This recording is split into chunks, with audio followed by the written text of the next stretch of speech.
In 1985, my wife made a bet with me on our wedding night. She looked me in the eye and said, "Jack, if you put up with me for 40 years, I will give you something impossible." I laughed it off as a joke because Catherine was always full of wild ideas. We never spoke about it again. She died last month in 2024, exactly 40 years later to the day. Yesterday, while the dirt was still fresh on her grave, a lawyer I had never met knocked on my door. He handed me an old brass key, an address in the Scottish Highlands, and a letter that simply read, "You won the bet, Jack. Go alone. Dawn not trust anyone, not even our children." When I arrived in Scotland and opened that door, I realized I had been living with a stranger. And as for my children, they did not come to the funeral to mourn. They came to hunt. My name is Jack Reynolds. I am 71 years old, and I spent my life as a structural engineer ensuring that skyscrapers in Seattle did not collapse under pressure. I know how to spot a hairline fracture in concrete before the whole building comes down. But I failed to see the cracks in my own family until the day I buried my wife. If you are new here, please take a second to hit that subscribe button. It helps this old man share his story with the world. And let me know in the comments which city you are listening from. I always love reading where you folks are. The sound of wet earth hitting a casket is a sound you never forget. It has a finality to it. A heavy thud that says it is over. But for my son Brian and my daughter Emily, it was not a sound of ending. It was a starting pistol. The funeral service was barely over. The guests were still driving away in the rain, and I was standing in my kitchen staring at a sink full of unwashed dishes. My hands were shaking. Not from age, but from a grief so deep it felt like my chest was caving in. Catherine was my anchor. Without her, I felt adrift. I walked into the living room expecting to find my children crying, expecting us to sit together and share memories of their mother. Maybe look at old photo albums. Instead, I found Brian pacing the room with his phone pressed to his ear. He is 42 years old and calls himself an entrepreneur, which is a polite way of saying he has started 6 businesses, and I have paid for him to close 6 businesses. He was running his hand along the fireplace mantel, not affectionately, but like he was checking the quality of the wood. He was speaking loudly. "Yeah, the square footage is huge. The lot alone is worth $2 million easily. I can get it listed by Monday. We just need to clear out the old furniture." I stood in the doorway, frozen. My wife had been in the ground for less than 2 hours, and my son was already selling the house she loved. Emily was sitting on the sofa scrolling on her tablet. She is 38, a real estate agent who drives a leased Porsche she cannot afford. She looked up at me and there were no tears in her eyes. Just a calculation. "Dad," she said, her voice dangerously sweet. Brian and I were thinking, "This house is just too big for you now. It is full of stairs and maintenance. It is a safety hazard, really. We found this amazing assisted living facility in downtown Seattle. It has a view of the water and 24-hour care. You would love it." I looked at them. Really looked at them. I saw the greed radiating off them like heat waves. They did not care about my safety. They cared about the equity in this house. I built this house with my own hands in 1990. I designed the load-bearing walls. I reinforced the foundation. I knew every beam and every screw, and they wanted to liquidate it to pay off their debts. I knew Brian owed money to some bad people because of his gambling. I knew Emily was drowning in credit card debt to maintain her socialite image. I took a deep breath. "I am grieving," I said, my voice raspy. "I am not invalid. I am not selling the house." Brian ended his call and turned to me. His face hardened. "Come on, Dad. Be realistic. Mom is gone. You are 71. You are going to start forgetting things. You are going to leave the stove on. We are just trying to protect our inheritance. I mean, protect you." He slipped. He said the quiet part out loud. our inheritance. I was about to throw them out. I was about to scream that I was perfectly capable of living in my own home. But then a heavy knock echoed from the front door.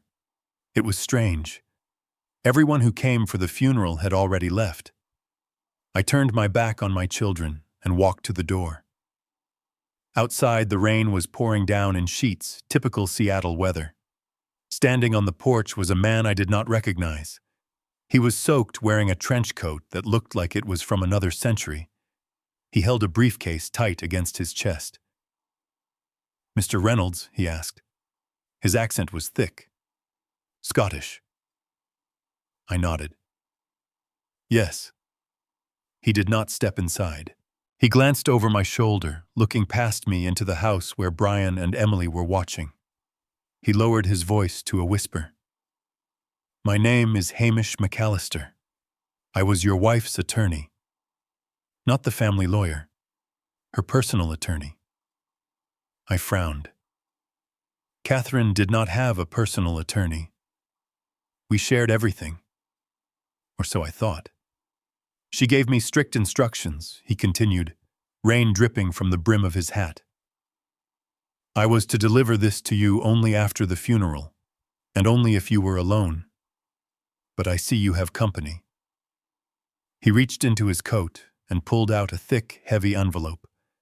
It was sealed with wax. He pressed it into my hand. It felt cold and heavy. "Hide this," he whispered. "Do not let them see it. Do not let them know I was here. Read it when they leave."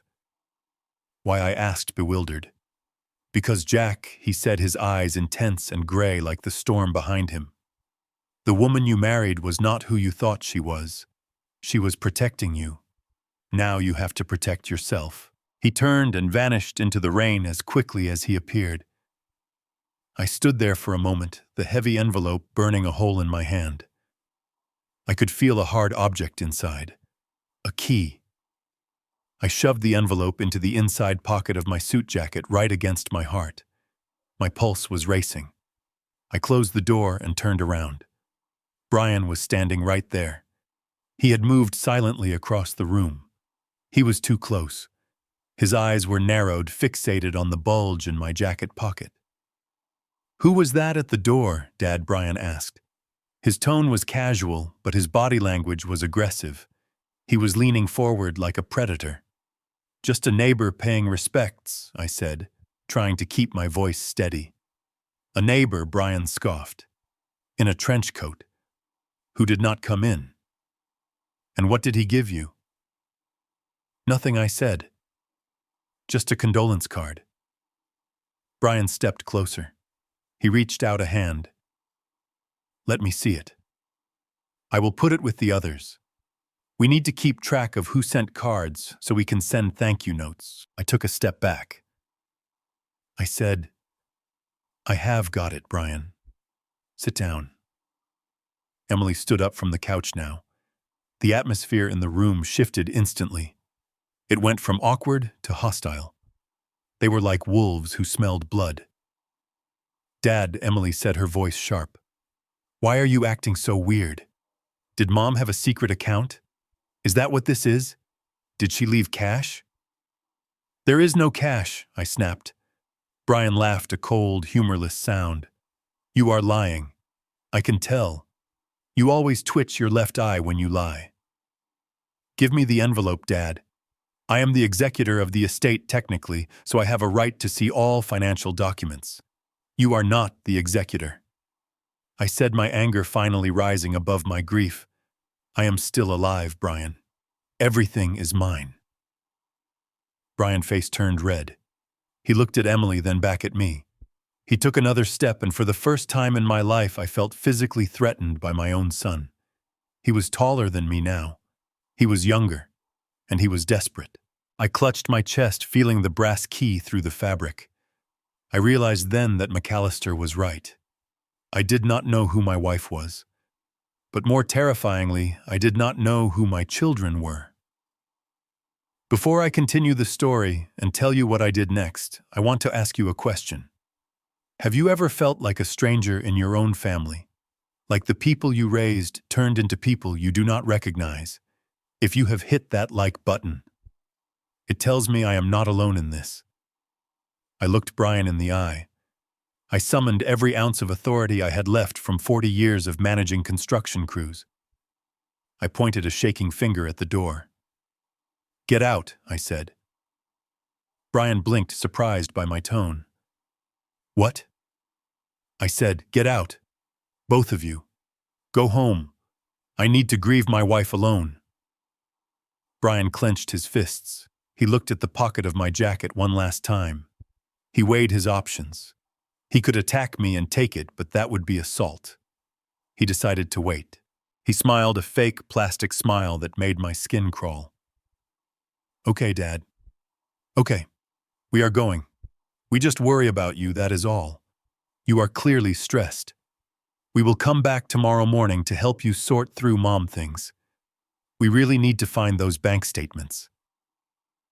They gathered their coats.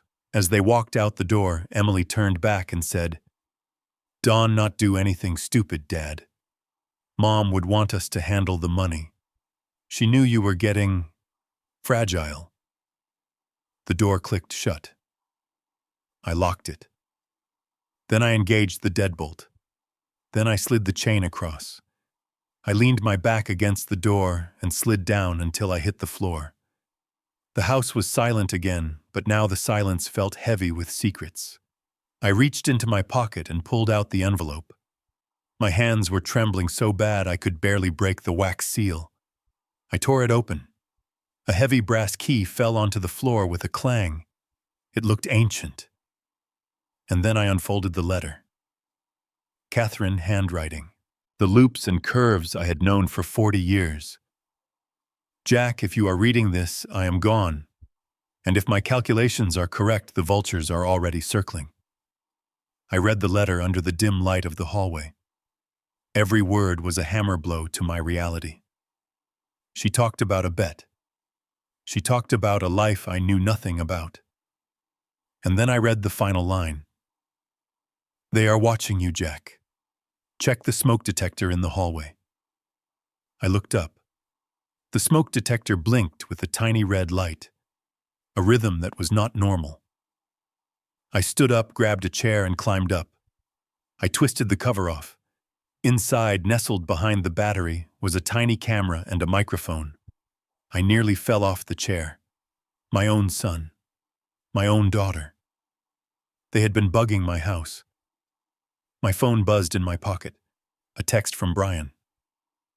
"Get some rest, Dad. We will see you bright and early. Dawn not lose that envelope."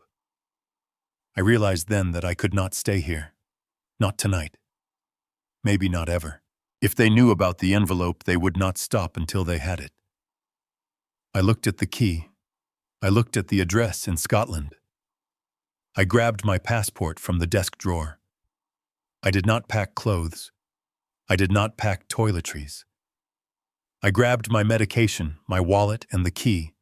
I slipped out the back door into the rain, leaving my car in the driveway to make them think I was still home. I walked 3 blocks to the gas station and called a cab from a payphone. "Take me to the airport," I told the driver. "Where are you flying to?" he asked. "As far away from my family as I can get," I whispered. But as the taxi sped towards the airport, I had no idea that Brian had one more tracker I did not know about, and my escape was about to turn into a hunt. The hours before I got into that taxi were a masterclass in deception. We sat around the dining table that I had built with my own hands 30 years ago. The smell of expensive Thai takeout filled the room because neither of my children offered to cook a meal on the day we buried their mother. Brian poured himself a glass of my vintage red wine without asking. He swirled it around the glass, watching the crimson liquid coat the sides. Emily picked at her food, her eyes darting around the room as if she was already redecorating it in her mind. The silence was thick and heavy, like the air before a thunderstorm. Brian cleared his throat and put on his best sympathetic face. The same face he used when he asked me for a loan to start his cryptocurrency venture last year. "Dad, He started his voice low and practiced. We have been talking. Emily and I are really worried about how you are going to manage all of this. He gestured vaguely at the house. This place is massive. The property taxes alone must be a nightmare. And with Mom gone, the upkeep is going to be impossible for one person. Especially at your age. I slowly chewed a piece of chicken, forcing myself to swallow. I am 71, Brian. I am not invalid. I still run 5 miles a week on the treadmill. Emily reached across the table and patted my hand. Her skin felt cold. It is not about your health, Dad. It is about your peace of mind. We want you to grieve without worrying about bills and maintenance. We want to take that burden off your shoulders. We can set up a management trust. Brian and I can handle the finances so you can just relax. Maybe take a trip or move somewhere smaller and safer. I looked at them. My son, the failed businessman. My daughter, the debt-ridden socialite. They did not want to manage my finances. They wanted to drain them. But I knew I had to play the game. If I showed my anger now, they would know I was onto them. I had to be the tired, confused old man they thought I was. I rubbed my temples and let out a long, shaky sigh. I suppose you are right, I said, allowing my voice to tremble just enough. I am feeling very overwhelmed. I cannot think straight today. Everything is a blur. Brian exchanged a quick, triumphant look with Emily. Of course it is, Dad, Emily said soothingly. Why do you not go upstairs and get some rest? We will clean up down here. We can talk about the paperwork in the morning. I nodded slowly, standing up from the table like my joints were made of rusty metal. Thank you, I said. You are good children. I walked up the stairs, listening to their hushed whispers fade behind me, but I did not go to bed. I went into my bedroom, locked the door, and moved a heavy armchair in front of it. Then I opened my closet and pulled out my old laptop. You see, being a structural engineer means you always worry about the integrity of things. Last year, I noticed small amounts of cash missing from my wallet. $50 here, $100 there. I thought I was losing my mind. But just to be sure, I installed tiny pinhole cameras in the main areas of the house. I never told Catherine. I did not want to upset her. I thought maybe it was a housekeeper. I never imagined I would be using them to spy on my own flesh and blood. I booted up the laptop and connected to the secure server. The screen flickered to life, showing me 4 different feeds in grainy high-definition night vision. My heart hammered against my ribs as I maximized the window for the study. Brian was there. He was not cleaning up dinner. He was in my private sanctuary. He had pulled the drawers out of my mahogany desk and was dumping the contents onto the floor. Papers flew everywhere. Insurance policies, old tax returns, blueprints. He was rifling through them with a frantic energy, tearing open envelopes and tossing them aside when they did not contain what he wanted. He looked like a wild animal tearing apart a carcass. I switched the feed to the kitchen. Emily was pacing back and forth, a glass of wine in one hand, her phone in the other. I put on my headphones and turned up the audio gain. The microphone picked up the hum of the refrigerator, and then her voice crystal clear. Yes, I know it is late, she was saying. Look, I need you to fax the admission forms tonight. Yes, for the memory care unit. No, he has not been officially diagnosed with dementia yet, but he is showing all the signs. Wandering, aggression, forgetting who we are. It is for his own safety. I felt a cold shiver run down my spine. Aggression, forgetting who they are. She was building a narrative. She was creating a paper trail to have me declared incompetent. If they could prove I was mentally unfit, they could take control of everything. The house, the bank accounts, Catherine life insurance. I switched back to the study. Brian was on the phone now, too. He had found my safe in the corner of the room. He was trying random combinations, spinning the dial with sweaty hands. I am telling you, Mark, the money is there, he hissed into the phone. The old man is sitting on a gold mine. This house is free and clear. No mortgage. I checked the deed online. I leaned closer to the screen, my hands gripping the edge of the desk, so hard my knuckles turned white. Listen, Brian said, pausing to wipe sweat from his forehead. I need you to have the power of attorney papers ready at 8 a.m. sharp. I do not care if it is a rush job. Bring the notary with you. We are going to corner him before he has his morning coffee. He is weak. He will sign anything if we pressure him enough. He laughed a cruel, ugly sound. Once I have that signature, we can list the house by noon. The market is hot. We can flip this place for $1.8 million quick sale. That covers your debt and leaves plenty for me. Just get the papers ready. $1.8 million. That was the price tag they put on my life. That was what I was worth to them. Not a father, not a provider. Just an obstacle standing between them and a payday. I sat back in my chair, the light from the laptop screen illuminating the tears drying on my cheeks. The sadness was gone, replaced by a cold, hard resolve. They thought I was weak. They thought I was a confused old man who would roll over and die to make their lives easier. They were wrong. I looked at the time on the screen. It was just past 10 p.m. They were downstairs planning my demise, thinking I was asleep. They had a plan for 8 a.m. That gave me 10 hours. But I did not need 10 hours.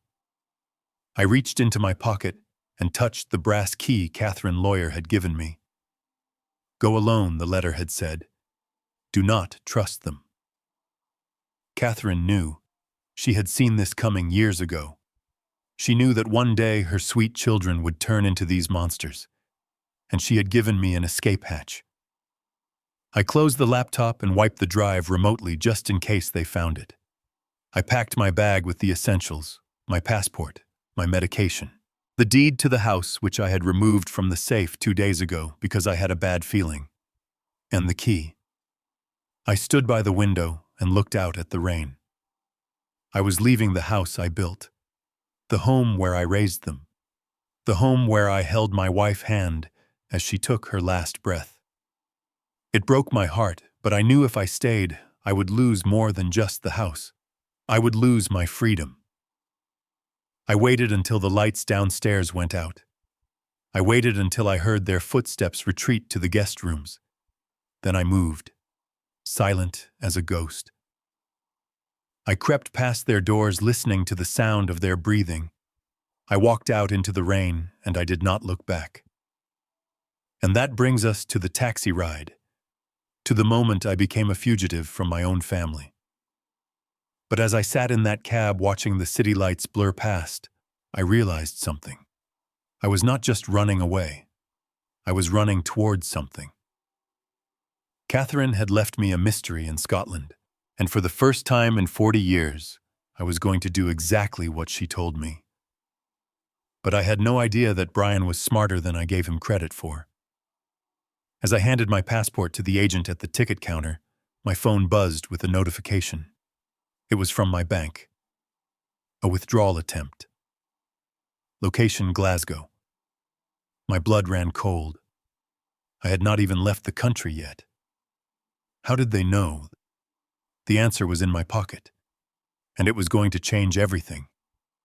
Tell me in the comments if you would have signed those papers to help your children. Or would you have run like I did? Hit subscribe because in the next part I land in Scotland and discover that the old castle is not empty. Someone is waiting for me, and they are holding a shotgun. I stared at the digital clock on my bedside table. The red numbers read 11:42 at night. Every minute that ticked by felt like a countdown to my own execution. At 8 in the morning, my children were coming back with a notary and a lawyer to strip me of my dignity. I knew the legal system. Once they filed that paperwork alleging dementia, it would take me months or even years to fight it. By then, they would have sold the house and drained the accounts. I could not wait until sunrise. I had to move now. I grabbed my old leather duffel bag from the back of the closet. It was dusty and smelled like cedar, but it was sturdy. I did not pack clothes. Clothes are heavy and I could buy new shirts in Scotland. I packed what an engineer calls the critical load: my passport, my birth certificate, the deed to the house which I had retrieved from the safe earlier that week on a hunch, and my medication. I swept the bottles of lisinopril and statins into the bag. My heart was pounding so hard against my ribs, I worried I might need a nitroglycerin pill right then and there. Then came the most difficult calculation. My phone, that sleek black rectangle on the nightstand, was a tracking device. Brian had installed the family locator app years ago, claiming it was for safety. Now I knew it was a digital leash. If I took it, they would know exactly where I was the moment I left the driveway. But if I left it, they might call, and when I did not answer, they would come over early. I made a choice. I plugged the phone into the charger on the nightstand. Let them track a ghost. I reached into the bottom drawer of my desk and pulled out an old Nokia brick phone I had kept as a backup since 2005. It had a prepaid SIM card I used for emergencies. This was the definition of an emergency. I slipped it into my pocket, along with the heavy brass key. I zipped the bag. It was light. 40 years of life in this house reduced to 5 pounds of paper and plastic. I put on my raincoat and a tweed flat cap. I looked at the room one last time. The bed where Catherine and I slept. The photos on the dresser. I was not just leaving a building. I was leaving my history. But to preserve that history, I had to survive. I opened the bedroom door. The hallway was pitch black. I knew this house better than I knew the back of my hand. I knew that the third step from the top creaked if you stepped in the center, so I hugged the wall. I moved slowly, placing my feet with the precision of a cat burglar. I made it to the landing when a sound froze the blood in my veins. A door handle turning. It was the guest room down the hall. Brian room. I pressed myself into the shallow alcove where the linen closet was. The shadows were deep there, but if he turned on the hallway light, I was finished.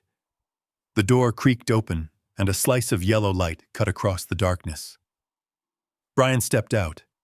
He was wearing boxer shorts and a t-shirt that was too tight for his stomach. He looked disheveled and grumpy. My heart was hammering so loud I was sure he could hear it. Thump, thump, thump. I held my breath, my lungs burning. Brian did not look towards the stairs. He turned towards the bathroom, rubbing his eyes. He was muttering to himself. Something about interest rates and fast cash. He walked right past me. I could smell the stale wine on his breath. He was 5 feet away. If I sneezed, if I shifted my weight, if the floor settled, he would see me. And if he saw me with a bag in the middle of the night, the charade would be over. He would physically stop me. I knew that now. He was younger and stronger and desperate. He went into the bathroom and closed the door. The lock clicked. I let out a breath that was more like a silent scream. I had maybe 2 minutes. I moved. I did not run, but I walked with urgent purpose. I skipped the creaky step. I glided down the staircase, gripping the banister to take the weight off my feet. I reached the foyer. The front door was too loud. The heavy oak door had a tendency to stick in the damp weather. I headed for the kitchen. I had oiled the hinges on the back door 3 months ago. Good maintenance pays off. I slid the bolt back. It made a soft metallic slide barely audible over the sound of the rain outside. I turned the handle and stepped out into the cold, wet night. The rain hit my face and it felt like freedom. I gently pulled the door closed until it clicked. I did not lock it. I did not want the sound of the deadbolt to travel through the pipes. I did not go to the garage. Starting a car engine would wake the dead, let alone Brian. I walked. I walked down the long driveway, keeping to the grass, so my shoes would not crunch on the gravel. When I reached the street, I turned left. I had called a taxi company from the landline in the basement 10 minutes ago, telling them to pick me up 2 blocks away at the corner of Elm and Pine. I told the dispatcher I was an early shift worker. The walk was brutal. The wind whipped through my coat. My knees ached.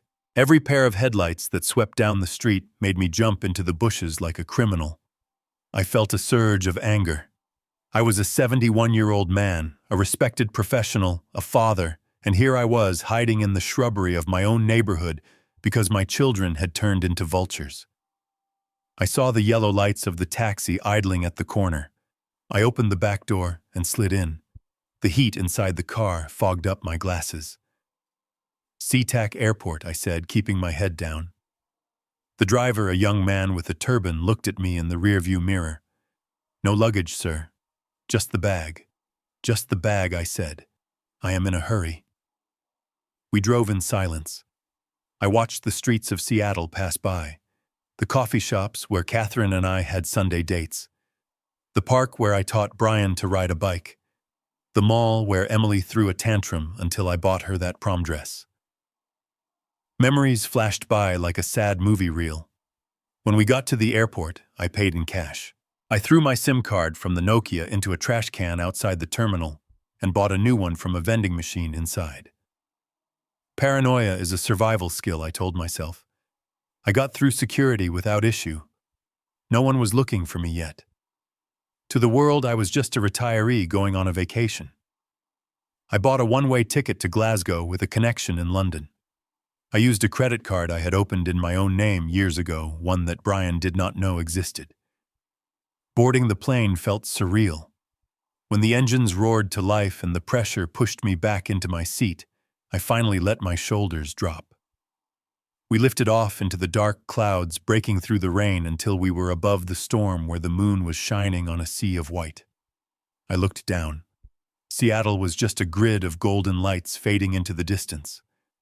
Down there, in that dark house, my phone was still plugged in, waiting for a morning alarm that I would never hear. Brian was probably sleeping soundly, dreaming of the money he would make from selling my life. I reached into my inner pocket and pulled out Catherine's letter again. I had only read the first part. Now, with the cabin lights dimmed and the hum of the engine drowning out the world, I unfolded the second page. Her handwriting was shaky towards the end. Jack, she wrote, you are probably angry. You are probably wondering why I made that bet. Why I made you wait 40 years. It was not just a joke. It was a test. I knew that if I gave you this secret too early, you would have used it to help the children. You would have bailed Brian out of his first bankruptcy. You would have paid off Emily loans. You are too kind, Jack.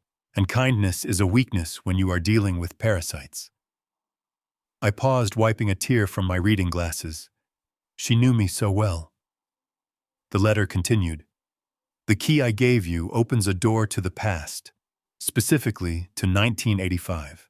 While you were building bridges, I was building a safety net. Go to the Highlands. Find the wine cellar behind the old bookcase in the library. But be warned, Jack. What you find down there is not just wealth. It is a burden. And it will require you to be the man I always knew you could be. Not the nice guy, but the fighter. You won the bet, my love. Now go claim the prize. And for God's sake, do not drink the bottle marked 1985 until you see the whites of their eyes. I folded the letter. A wine cellar, a bottle marked 1985, and a warning to be a fighter. I leaned my head back against the seat and closed my eyes. The nice guy was left back in Seattle, plugged into a wall charger. The man flying to Scotland was someone else entirely, and he was ready for war. The wheels of the plane touched down in Glasgow with a violent jolt that rattled my teeth. I had not slept for 9 hours. My body felt heavy and brittle like old drywall that had soaked up too much water. I walked through the terminal, clutching my duffel bag to my chest, my eyes scanning the crowd out of habit. I half expected to see Brian or Emily standing there with a sheriff and a court order. But there were only strangers holding signs with names that were not mine. I rented a car. It was a small silver hatchback that smelled faintly of wet dog and stale tobacco. Driving on the left side of the road was a nightmare for a man who had spent 50 years driving on the right, but terror is a good substitute for caffeine. I gripped the steering wheel so hard, my knuckles turned white, and pointed the car north. The drive was not a scenic vacation. It was a journey into desolation. As I left the city behind, the landscape changed. The rolling green hills turned into jagged black peaks that pierced the low-hanging gray clouds. The rain here was different from Seattle. In Seattle, the rain is a constant passive presence. Here in the Scottish Highlands, the rain was aggressive. It lashed against the windshield sideways, driven by a wind that howled like a wounded animal. I drove for 4 hours. The roads became narrower until they were just single tracks of asphalt, winding through endless stretches of bog and heather. There were no houses, no gas stations, just sheep standing by the roadside staring at me with indifferent rectangular pupils. The isolation began to seep into my bones. I felt tiny against the scale of this landscape. I was a fugitive old man, driving a cheap rental car into the middle of nowhere, chasing a promise made by a dead woman in 1985. My GPS finally chirped. "You have arrived." I stopped the car. I looked out the window, and my heart sank into my stomach. There was nothing there. Just a rusted wrought iron gate hanging off its hinges, leaning drunkenly against a crumbling stone pillar. A faded wooden sign lay in the mud, barely readable. Altmore Manor.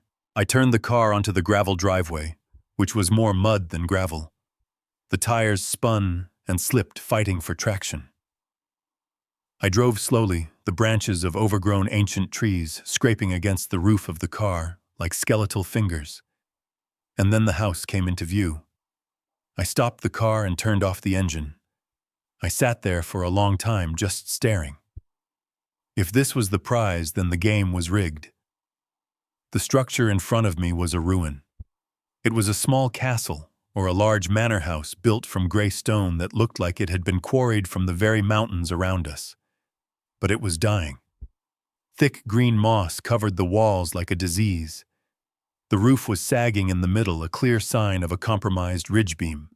Several windows were boarded up with plywood that had turned gray with rot. One of the chimneys had partially collapsed, leaving a pile of rubble on the lawn. I am a structural engineer. I look at buildings and I see their bones. I see their health. This building was on life support. I stepped out of the car, and the wind immediately tried to knock me over. I pulled my coat tighter around me and walked towards the front door. My boots squelched in the mud. I looked up at the facade. I saw water damage. I saw rising damp. I saw 50 years of neglect. "Catherine," I whispered into the wind. "What have you done?" Was this her revenge? Was the impossible thing she promised me just a money pit? A final burden to weigh me down before I died? I felt a surge of bitterness. I had left my comfortable home, my paid-off mortgage, my warm bed for this. A pile of wet rocks in a country where the sun apparently never shined. I almost turned back. I almost got back in the car and drove to the nearest airport to fly home and face my children. At least the nursing home Emily wanted to put me in would have central heating and a roof that did not leak. But then I felt the weight of the brass key in my pocket. It felt warm against my hip. Go alone. Do not trust anyone. I walked up the stone steps to the front entrance. The steps were slick with algae. The front door was massive, made of dark oak and bound with iron straps. It looked like the only solid thing in the entire house. I took the key out. My hand was shaking from the cold and the adrenaline. I looked at the keyhole. It was large and intricate. I slid the key in. It fit perfectly. I expected it to be stuck. I expected the mechanism to be rusted shut after 40 years. I prepared myself to use my shoulder to force it open. But the key turned with a smooth, satisfying click. The mechanism was oiled. Recently. I frowned. That was impossible. The gate was broken. The driveway was a mess. The windows were boarded. Who would oil a lock in a ruin? I pushed the door handle down. The heavy oak door swung inward silently on well-greased hinges. I stepped across the threshold, bracing myself for the smell of mildew and rat droppings. I expected darkness. I expected cold that was deeper than the outside. Instead, I gasped. The air that hit my face was warm, toasty warm. It smelled of burning pine wood, expensive beeswax polish, and something else. Roasted meat, rosemary, and garlic. I blinked, trying to adjust my eyes to the dim light. I was standing in a grand foyer. The floor was not rotting wood, but polished, checkered marble that gleamed under the light of a massive crystal chandelier hanging from the ceiling. The walls were not covered in moss, but paneled in rich, glowing mahogany. I walked further in my muddy boots, making a squishing sound that echoed in the silence. To my left, through a large archway, was a drawing room. A massive stone fireplace dominated the wall, and a roaring fire was crackling in the hearth, sending dancing shadows across the room. There were Persian rugs on the floor, leather armchairs that looked soft and inviting. The boarded-up windows I had seen from the outside were covered on the inside by heavy velvet curtains blocking the view of the plywood. It was a sanctuary. It was a fortress disguised as a ruin. I stood there, stunned, unable to process the disconnect between the exterior and the interior. Catherine had not bought a ruin. She had bought a hideout, a place that looked worthless to the world, but was a palace on the inside. Just like her. She never wore jewelry. She drove a 10-year-old car, but she had a heart of gold and apparently a secret fortune. "Hello," I called out, my voice trembling. "Is anyone here?" Silence answered me. Just the crackle of the fire and the ticking of a grandfather clock in the corner. I walked towards the fire, drawn to the heat.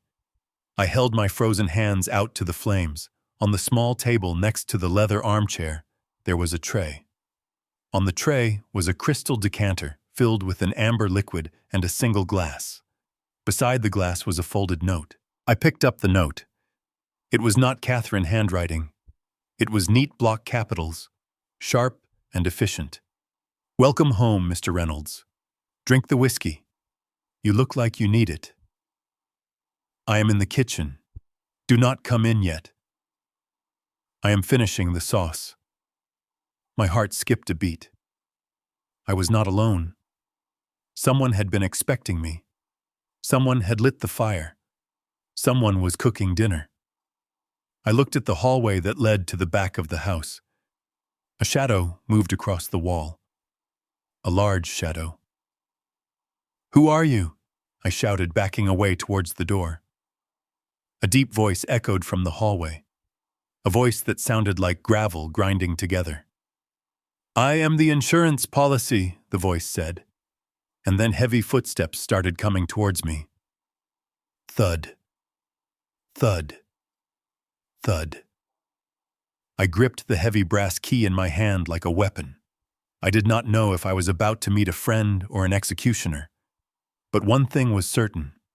The game Catherine had started 40 years ago was far more complex than I had ever imagined. And the players were already on the board. Tell me in the comments if you would have run out the door or stayed to face the stranger. Because I stayed. And what walked out of the shadows was something I never saw coming. Hit like if you want to see who is hiding in the castle. The massive figure stepped out of the shadows, and the firelight revealed a face carved from granite. He was an older man, maybe my age, but built like a dockworker, with broad shoulders and hands the size of shovels. He wore a pristine black suit that looked strained across his chest. He did not attack me. Instead, he bowed deeply, a gesture of old-world respect that felt out of place in this crumbling castle. I lowered the brass key which I had been holding like a dagger. "Who are you?" I asked, my voice echoing in the large room.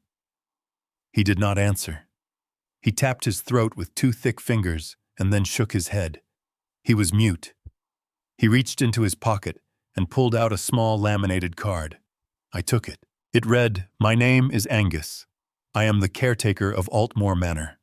I do not speak and I cannot hear, but I read lips perfectly.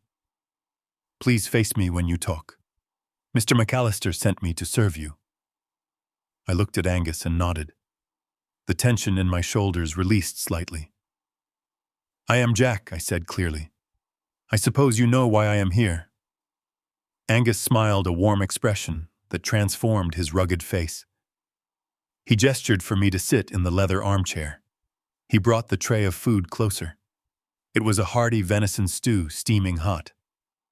I realized I had not eaten since the funeral reception. I sat down and ate voraciously, while Angus stood by the fireplace adding logs to the fire with a rhythmic precision. When I finished, Angus tapped me on the shoulder. He pointed to the hallway and then made a motion with his hands like opening a book. He wanted me to follow him. We walked through the silent house. The juxtaposition was jarring. The hallways were drafty and smelled of damp earth, but every room we passed was immaculate. We arrived at a set of double doors. Angus pushed them open, revealing a library that would have made a university jealous. Floor-to-ceiling shelves were packed with leather-bound books. A rolling ladder sat in the corner. Angus walked to a specific section of the bookshelf. He pointed to a book on the third shelf. I squinted to read the spine. It was a copy of The Count of Monte Cristo. I felt a lump in my throat. That was Catherine's favorite book. She loved the story of patience and long-awaited justice. I pulled the book. It did not slide out. Instead, it clicked. A mechanical latch released with a heavy thud. The entire section of the bookcase swung outward silently, revealing a stone staircase spiraling down into the darkness. Cool air rushed up to meet us, carrying a scent I recognized instantly. Oak, vanilla, and the sharp bite of alcohol. The angel's share. Angus handed me a flashlight and gestured for me to go alone. He stayed at the top of the stairs like a sentinel. I descended into the earth. The steps were cut from solid rock. As I went deeper, the air became controlled. I noticed humidifiers and temperature sensors mounted on the walls. This was not a dungeon. This was a climate-controlled vault. I reached the bottom and flicked a switch on the wall. Banks of industrial fluorescent lights flickered on one by one, illuminating a space that took my breath away. It was a cathedral of wood. Rows and rows of oak casks stretched out into the darkness. They were stacked 3 high, resting on steel racks that looked brand new. I walked down the center aisle, my footsteps echoing on the concrete floor. I ran my hand along the rough wood of the nearest barrel. Stenciled in black ink on the side was a date. 1985. I walked to the next one. 1985. And the next. They were all from 1985. I reached the end of the row, where a small desk sat covered in dust. On it lay a leather ledger and a stack of files. I opened the ledger. It was in Catherine handwriting. October 1985, purchased 500 casks of new make spirit from the closing Altmore distillery. Price per cask $100. Storage fees paid in advance for 50 years. I turned the pages. She had tracked the evaporation rates, the temperature fluctuations, and the flavor profiles for 40 years. She had visited this place every time she told me she was going on a yoga retreat or a girls' trip. While I was fixing bridges in Seattle, she was building a legacy in Scotland. I picked up a document on top of the pile. It was a valuation report from a prestigious whiskey auction house dated just last month. Item: Altmore Reserve, 1985 single malt. Status: extremely rare. The distillery was demolished in 1986, making this the last surviving stock in the world. Estimated auction value per cask, $60,000. $60,000. I dropped the paper. My knees gave out, and I grabbed the edge of the desk to steady myself. I did the math in my head. $60,000 times 500 casks. $30 million. I laughed. It was a dry, hysterical sound that bounced off the stone walls. My wife, the woman who clipped coupons for laundry detergent and argued with the cable company over a $10 fee, had been sitting on a $30 million fortune. She had bet me that if I put up with her for 40 years, she would give me the impossible. She gave me financial freedom. She gave me a kingdom. I looked around the room with new eyes. This was not just alcohol. This was power. This was the leverage I needed to restart my life. I picked up a bottle that was sitting on the desk, labeled Sample Cask 1. I pulled the cork and took a sniff. It smelled like honey and dried fruit and victory. I was about to pour myself a taste when a harsh buzzing sound cut through the silence.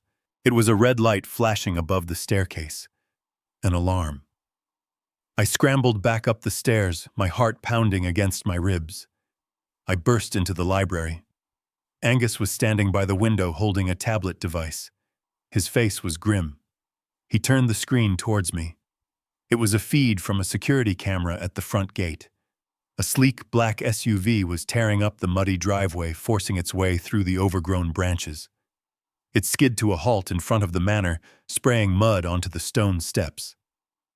The doors opened. First came the driver, a large man in a cheap suit who looked like a rented thug. Then from the back seat stepped a man I knew too well. Brian. He looked different than he had at the funeral. He was wearing a tactical jacket and hiking boots. His face was twisted in a snarl of determination. He pointed at the house, shouting something I could not hear. Then the other door opened. Emily stepped out, clutching her designer handbag, looking disgusted by the mud, but equally determined. And finally, a third man emerged. Tall, thin, with silver hair and a briefcase. I recognized him from the news. He was a high-profile American attorney known for aggressive estate litigation. They had found me. I looked at Angus. How, I asked. How did they find me so fast? Angus tapped the screen and pointed to the corner of the image. The timestamp. They had not just found me. They had been tracking me since I landed. Brian walked up the steps and pounded on the heavy oak door. The sound echoed through the house like a gunshot. "Open up, Dad!" Brian shouted, his voice muffled but audible through the wood. "We know you are in there. We have a court order. Open the door or we are going to kick it down." I looked at the library bookshelf. It was still open, revealing the glow of the gold mine below. If they saw the barrels, they would never let me go. They would declare me insane, lock me up, and drink my fortune dry. I looked at Angus. He was waiting for a command. He looked ready to fight, but he looked to me first. The engineer in me took over. Assess the load. Identify the failure points. Reinforce the structure. Close the shelf, I ordered. Angus pushed the book, and the heavy bookcase swung shut, sealing the secret away. I smoothed my jacket and took a deep breath. I was not the victim anymore. I was the man with the $30 million secret. "Let them in," I said to Angus. Angus looked surprised, but he nodded. He walked out of the library towards the front door. I stood in the center of the drawing room facing the door. I picked up the glass of whiskey I had abandoned earlier. I took a sip. It burned. It was perfect. I heard the heavy bolt slide back. I heard the door creak open. And then I heard the stampede of footsteps entering my sanctuary. Before I tell you what happened when my son walked into that room, I need you to do something for me. If you have ever had a secret that could change your life, hit that subscribe button. And tell me in the comments, what would you do with $30 million? Would you share it, or would you keep it? Brian stormed into the room, his eyes scanning the space until they landed on me. He stopped dead. He saw the fire. He saw the luxury. He saw the glass in my hand.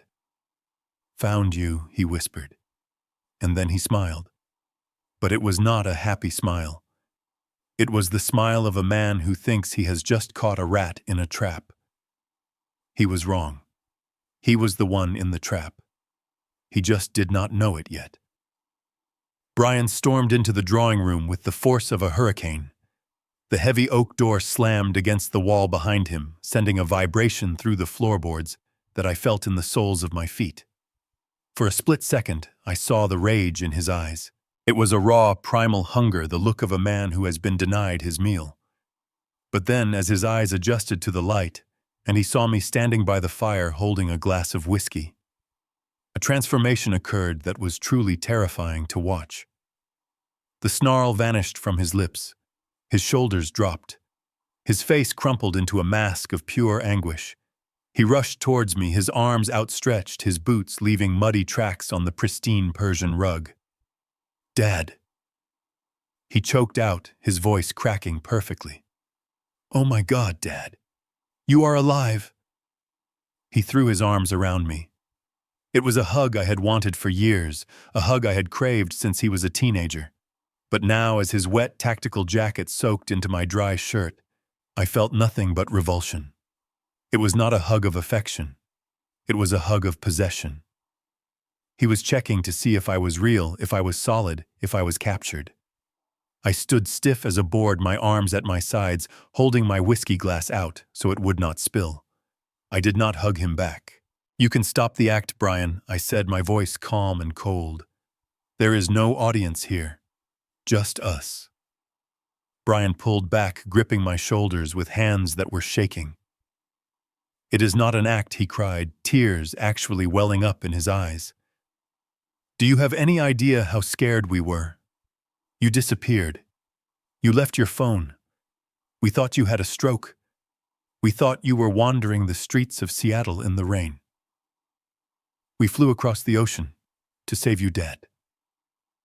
"Save me," I repeated, looking him dead in the eye. "Or save the bank accounts." Brian flinched as if I had slapped him. "How can you say that? We are your family." Emily rushed in behind him. She had bypassed the mud and was moving with the efficiency of a triage nurse. She looked frantic.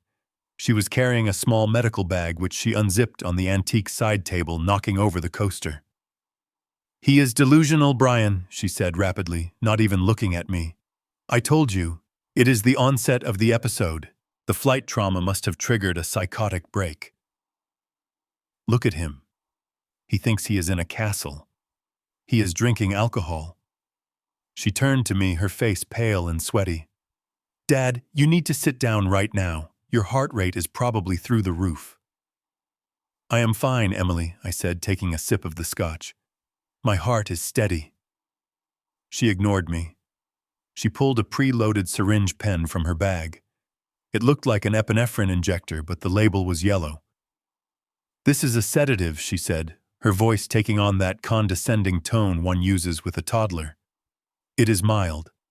It will just calm your nerves and lower your blood pressure so we can get you to a hospital. The doctor in Seattle gave it to me just in case." She uncapped the needle. "Come on, Dad. Just a little pinch in the arm. Do it for Mom." That was the trigger. Do it for Mom, the woman whose memory they were desecrating. Emily lunged forward, reaching for my arm.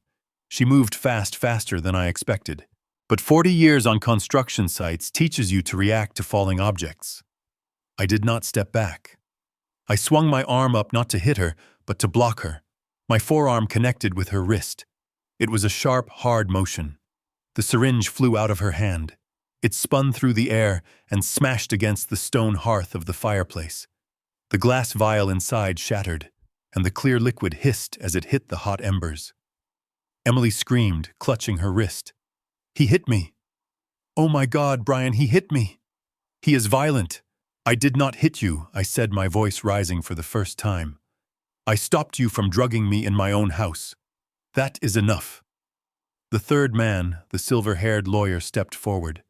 He had been watching the scene with the detached boredom of a man who charges $800 an hour. He placed his briefcase on the leather ottoman and snapped the latches open. The sound was loud in the sudden silence. "Mr. Reynolds," the lawyer said, smoothing his silk tie. "My name is Robert Sterling. I represent your children in the matter of your estate and your personal welfare." He pulled a thick stack of documents from the case. They were stamped with the official seal of the King County Superior Court in Washington State. "What is that?" I asked, pointing at the papers with my glass. "This is an emergency ex parte order granting temporary guardianship of your person and your estate to Brian and Emily Reynolds." I laughed. It was a dry, bitter sound. "You have no jurisdiction here. This is Scotland. That is an American court order. Mr. Sterling smiled a thin, predatory smile. That is technically true for the moment. However, we have already contacted the Scottish authorities. Given your flight risk, your history of heart problems, and the violent behavior we just witnessed, which I will be testifying to in an affidavit, the local magistrate will honor this order within the hour. We are here to escort you back to the United States for a full psychiatric evaluation. He stepped closer, holding the paper out like a weapon. You have two choices, Mr. Reynolds.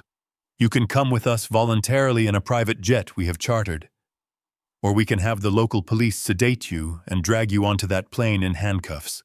Either way, you are leaving this building tonight. I looked at them. The unholy trinity. My son, the failure, my daughter, the manipulator, and the lawyer, the mercenary. They had me cornered. They had prepared for everything. They had the law on their side. They had the medical narrative, and they had the physical strength. I felt a wave of exhaustion wash over me. Maybe they were right. Maybe I was just a tired old man fighting a war I could not win. I looked at the fire, watching the flames dance. I thought about the $30 million beneath my feet. If I left with them now, I would never see it. They would find it eventually. They would sell it. They would drink it. And I would die in a white room with soft walls, wondering where I went wrong. Brian saw my hesitation. He took it for weakness. He stepped away from me, thinking the battle was won. He started pacing the room, his adrenaline still spiking.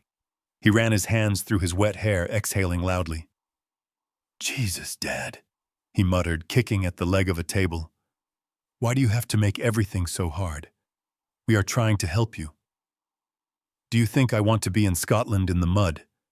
I have businesses to run." He walked towards the wall of bookshelves, the same wall where the secret door was hidden. I tensed. Angus had closed the bookcase, but old mechanisms are tricky. Sometimes they do not latch all the way. Brian was ranting now, working himself up. "You disappear. You hide in this dump. And for what? Look at this place. It is a ruin. It smells like rot and—" He stopped mid-sentence. He was standing right in front of the Count of Monte Cristo section. He leaned his shoulder against the wood, looking at me with disgust. As he leaned, his weight caused the heavy oak shelf to shift. Just a fraction of an inch. A tiny gap opened up between the bookcase and the wall. It was not enough to see through, but it was enough for the air to escape. The air in the cellar was pressurized, climate-controlled, and saturated with the heavy angelic scent of 40-year-old whiskey. It rushed out through that crack like a spirit released from a bottle. Brian sniffed. He frowned. He sniffed again, deeper this time. The smell hit him. It was unmistakable. It was not the smell of rot or mildew. It was the rich, complex aroma of vanilla, toasted oak, dried figs, and pure alcohol. It was the smell of money. Brian turned around, slowly facing the books. He leaned in, putting his nose to the crack. "What is that?" he whispered. He looked at me.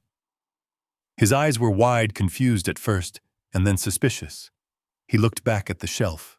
He grabbed the side of the bookcase and pulled. It was locked, but it rattled. "There is something behind here," Brian said, his voice rising in pitch. Emily stopped nursing her wrist. The lawyer looked up from his papers. "What are you talking about?" Emily asked. Brian ignored her. He was like a bloodhound now. He kicked the bottom of the bookcase. A hollow boom echoed from the stone staircase behind it. "There is a room back here," Brian shouted, pointing at the shelf. "Dad, what is back here? Why does it smell like a distillery?" My heart hammered against my ribs. The game changed in an instant. They were not just here for the house anymore. They were seconds away from finding the jackpot. I gripped my glass until my knuckles turned white. I looked at Angus, who was standing in the shadows by the kitchen door. His face was stone, but his muscles were coiled, ready to spring. Brian grabbed a heavy brass candlestick from a nearby table. He jammed it into the crack between the bookcase and the wall, trying to pry it open. Jack the lawyer said, stepping forward, his eyes narrowing. "If you are hiding assets behind that wall, it is a federal crime." I took a deep breath. The time for hiding was over. "You want to know what is behind there, Brian?" I asked, my voice steady and loud, cutting through the tension. Brian stopped prying. He turned to look at me, breathing hard. "Yes," he hissed.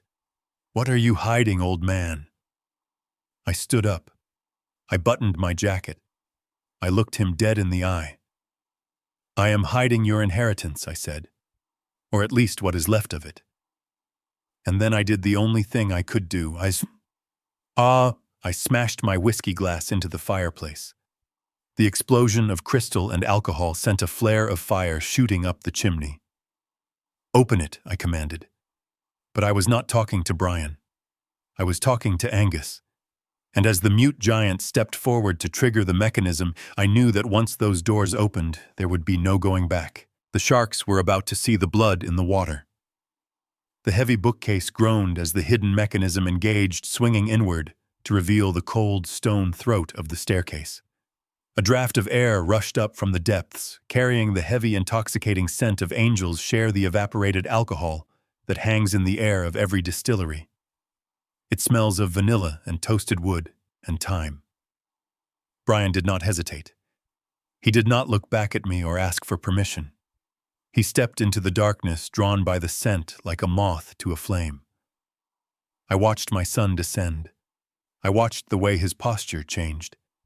He was no longer the angry, confused son looking for his senile father. He was a predator entering a cave. Emily followed him, her high heels clicking precariously on the stone steps.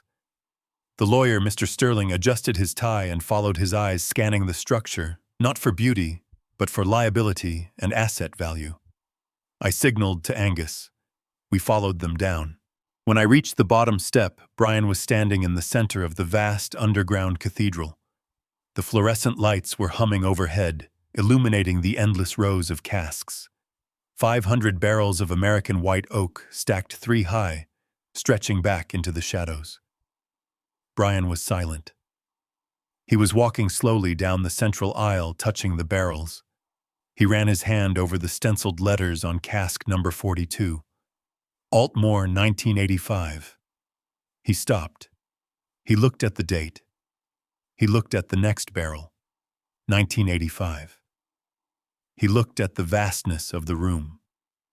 I stood by the stairs, my heart beating a slow, heavy rhythm. I saw the moment the realization hit him. Brian considers himself a connoisseur. He spends money he does not have on bottle service in clubs. He knows that Japanese whiskey from the 80s sells for thousands a bottle. He knows the market. He did the math in his head. I saw his lips move. 500 casks, roughly 200 bottles per cask. That is 100,000 bottles, even at a conservative estimate. He turned around. His face was pale, but his eyes were burning with a manic, terrifying light. He looked at Emily, who was shivering in the cold air, hugging her designer coat. "Emily," he whispered, his voice trembling with excitement. "Do you have any idea what this is?" Emily shook her head, looking at the dirty barrels with disdain. "It looks like a dusty basement full of old beer, Brian. Let us just get Dad and go." "No," Brian shouted, his voice echoing off the stone walls. "You stupid girl! This is not beer. This is liquid gold. This is a ghost distillery. Altmore closed in the 80s. This stuff does not exist anymore. Dad is sitting on the last reserve in the world." He spun around to face me. He threw his arms out wide, laughing a sound that was half joy and half madness. "We are rich. We are filthy rich. Forget the house in Seattle. That is peanuts. This room alone is worth $20, maybe $30 million. He ran towards me. For a second I thought he was going to hug me again, but he stopped 3 feet away. He looked at me and the warmth I had seen earlier was gone. There was no love in his eyes. There was only calculation. He was looking at me the way a butcher looks at a cow. I was no longer his father. I was the owner on the deed. I was the obstacle. You knew, Brian said accusingly. You knew all along. That is why you ran. You wanted to keep this for yourself. You selfish old man. I did not know until tonight. Brian, I said quietly. Your mother left it. Brian laughed. Mom did this. She was smarter than I thought. But it does not matter who did it. It matters who owns it. And right now, that is us. He turned to the lawyer. Sterling, get the papers. Not the guardianship papers, the transfer of assets, the power of attorney. We need to secure this right now before anyone else finds out. We need to transfer the deed of this property and all its contents to the shell company. The lawyer, Mr. Sterling, opened his briefcase on top of a barrel. He pulled out a fresh stack of documents. He looked at me with cold, professional indifference. It would be in your best interest to sign, Mr. Reynolds. Managing an asset of this magnitude requires a limited liability corporation and tax strategy that you simply are not equipped to handle. Your children are doing you a favor. Brian snatched the papers from the lawyer. He clicked a pen and marched towards me. Sign it, he commanded. I looked at the paper. It was a broad, durable power of attorney. It gave Brian full control over every asset I owned, real estate, cash, and personal property. If I signed that, I would be a pauper in my own life, dependent on his allowance. I looked at my son. I remembered teaching him to fish. I remembered paying for his first car. I remembered holding him when he cried after his first breakup. Where had that boy gone? I will not sign it, Brian, I said, my voice steady. This is my legacy. Catherine legacy. I am not giving it to you to squander on gambling debts and failed startups. Brian's face twisted. The mask of the concerned son fell away completely, revealing the monster underneath. He stepped into my personal space. He is 3 inches taller than me and 40 pounds heavier. He used his size to intimidate, backing me up until my legs hit the wooden chair behind the desk. You think you have a choice? He hissed, spraying spit in my face. Look around you, Dad. We are in the middle of nowhere, in a soundproof cellar, in a foreign country. No one knows you are here except us. He jabbed the pen towards my chest. You are going to sign this paper. You are going to sign it right now, because if you do not, I am going to leave you here. I will lock that heavy steel door at the top of the stairs. I will board up the house, and I will let you rot in the cold with your precious whiskey. I looked at him, shocked by the depths of his depravity. You would kill me, I asked. You would kill your own father for money. Brian leaned in close, his eyes dead and flat. I am not killing you. I am just letting nature take its course. An old man with a bad heart confusing, wandering off in the Highlands. It happens all the time. By the time they find you, the estate will be settled. He grabbed my lapel and shoved me. It was a hard, violent push. I stumbled back and fell heavily into the wooden chair. The impact jarred my spine. My glasses slid down my nose. I looked up at him, gasping for air. Emily, I called out, looking past Brian to my daughter. Emily, listen to him. He is talking about murder. Do something. Emily was standing by the lawyer. She was looking at the barrels, doing her own mental math. She looked at me sitting in the chair, vulnerable and old. She looked at Brian, who was holding the pen like a knife. She did not flinch. She did not rush to help me. She adjusted her silk scarf and looked at me with an expression of utter boredom. Dad! She said, her voice cold as ice. Stop being dramatic. Nobody is going to kill you. Just sign the paper. We need the money. I have a balloon payment due on the house next week. Brian has sharks coming after him. We are desperate, and you are sitting on a pile of cash acting self-righteous. Just sign it and we can all go home. Don, not make this harder than it has to be. Don, not make us hurt you, Brian added, looming over me. He slammed the paper down on the desk in front of me. He slammed the pen down next to it. "Sign," he roared. I looked at the paper. I looked at the pen. I looked at Angus, who was standing in the shadows, his fists clenched, waiting for my signal. Brian did not even know he was there. Brian was so blinded by greed he had forgotten about the giant in the corner. I reached for the pen. My hand was shaking. Not from fear, but from a rage so hot it felt like lava in my veins. They wanted me to sign. They wanted to take everything. I took a deep breath. I looked at Brian one last time. "You really want this?" I asked quietly. "You want the money that bad?" "Yes," Brian said, his teeth clenched. "I want what is mine." I gripped the pen, but I did not move it to the paper. I looked at Angus, and I gave a small, barely perceptible nod. The trap was set. It was time to spring it. But before I tell you what happened next, I want to ask you a question. If your children threatened you like this, would you forgive them? Or would you teach them a lesson they would never forget?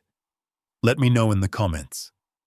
And hit that like button if you are ready to see a bully get exactly what he deserves.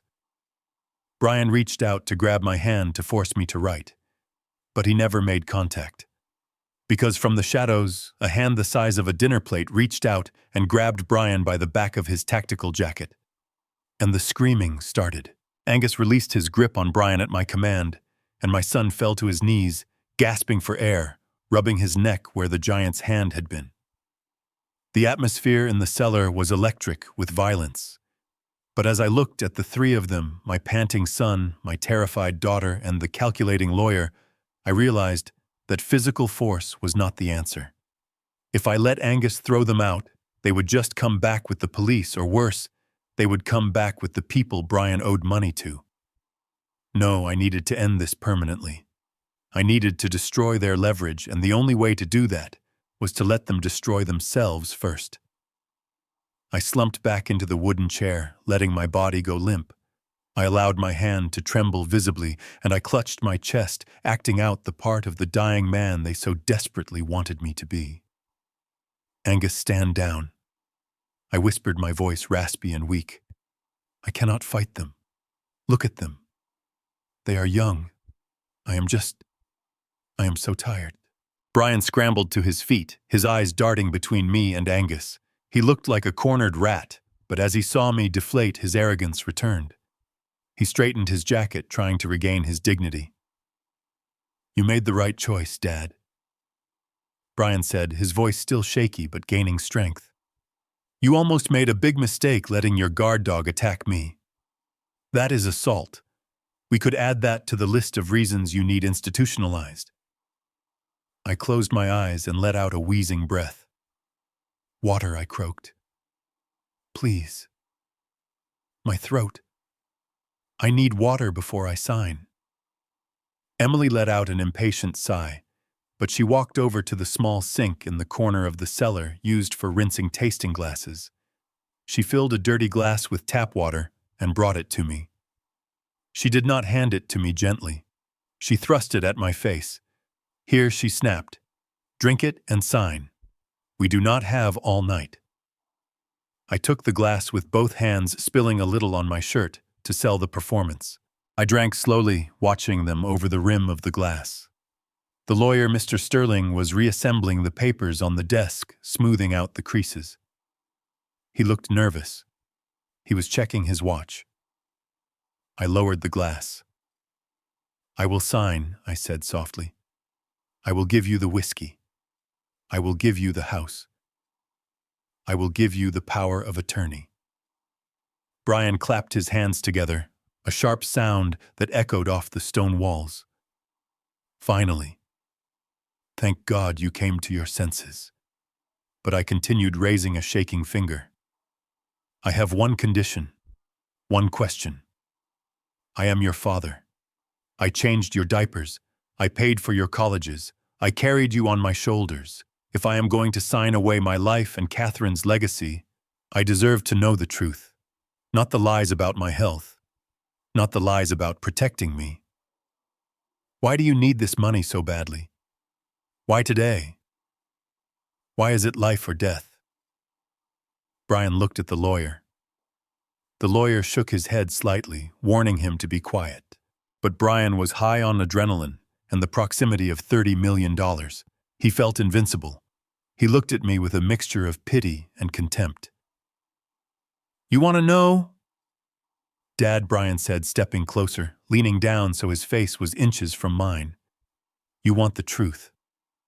Fine. I owe people. Not the bank. Not credit card companies. I owe private investors from Vegas. Bad people. How much, I asked. $5 million, Brian whispered. And I lost it all. Every cent. I thought crypto was going to bounce back, but it crashed. They gave me until Monday.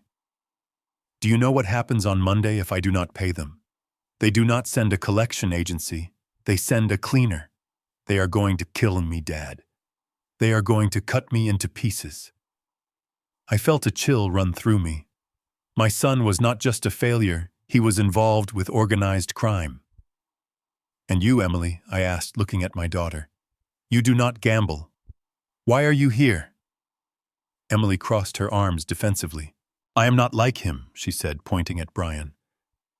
My problem is temporary. I borrowed some money from the escrow accounts at the firm. The market was slow, and I needed to maintain appearances. The Porsche, the condo, the country club dues. I thought I could put it back before the audit. She bit her lip, looking away. The audit is on Tuesday. If I do not replace the $600,000 I took, I am going to prison. I will lose my license. I will be humiliated. So that is it, I said quietly. You are not here to save me. You are here to wash your crimes with my whiskey. You want to use this sanctuary to launder your dirty money. It is not laundering, Brian spat. It is survival. We sell the casks to Sterling's private buyer network in Hong Kong. Cash transaction. Untraceable. We pay off the debts, and we still have 20 million left over to live like kings. And you, well, you get to live in a nice facility where you do not have to worry about anything, Mr. Sterling cleared his throat. I think that is enough sharing. The documents, Mr. Reynolds. Sign here, here, and here. He pushed the papers forward. The durable power of attorney. The transfer of deed. The irrevocable trust agreement. I looked at the papers. They were death warrants for my freedom. But they were also the evidence I needed. Brian and Emily had just confessed to extortion, embezzlement, and conspiracy to launder money. And they had done it in front of a witness. But they thought the witness Angus was deaf and mute. They thought I was helpless. They did not know that the pen in my pocket was not just a pen. It was the same high-fidelity recording device I had used to catch my foreman stealing copper wire 10 years ago. I reached into my pocket and pulled out the pen. It was a heavy silver Mont Blanc Catherine had given me for our 25th anniversary. I clicked the top subtly, ensuring the recording light was masked by my thumb. I leaned forward over the desk. My hand hovered over the signature line. Brian was breathing heavily behind me. I could smell his sweat. It smelled of fear and greed. Emily was tapping her foot rhythmically. Do it, Dad, Brian urged. Just sign your name and it is all over. I looked at the paper. I looked at the line that said grantor signature. I thought about the 40 years Catherine and I spent building a life. I thought about the sacrifices, the late nights, the missed vacations. And then I thought about the betrayal, the absolute moral rot standing in front of me. I pressed the pen to the paper. I did not sign Jack Reynolds. I wrote slowly, carefully carving each letter into the paper with enough pressure to tear the fibers. Seyounhinhell.